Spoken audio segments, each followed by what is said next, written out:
خبر شامل کرتے ہیں لاہور سے۔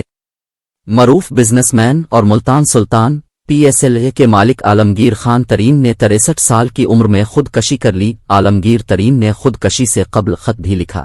تفصیلات کے مطابق استحکام پاکستان پارٹی کے پیٹرن ان چیف اور سینئر سیاستدان جہانگیر ترین کے بھائی عالمگیر ترین انتقال کر گئے۔ ابتدائی اطلاعات کے مطابق عالمگیر ترین نے زندگی کا خاتمہ خود کیا۔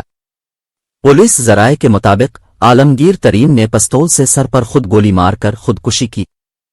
جہانگیر ترین کو بھائی کی خودکشی کی اطلاع پارٹی اجلاس کے دوران ملی۔ جہانگیر ترین پارٹی کا اجلاس چھوڑ کر فوری طور پر روانہ ہو گئے۔ جہانگیر ترین نے آج پارٹی کا اہم اجلاس طلب کر رکھا تھا۔ استحکام پاکستان پارٹی کے رہنماؤں نے بھی عالمگیر ترین کی خودکشی کی خبر کی تصدیق کر دی۔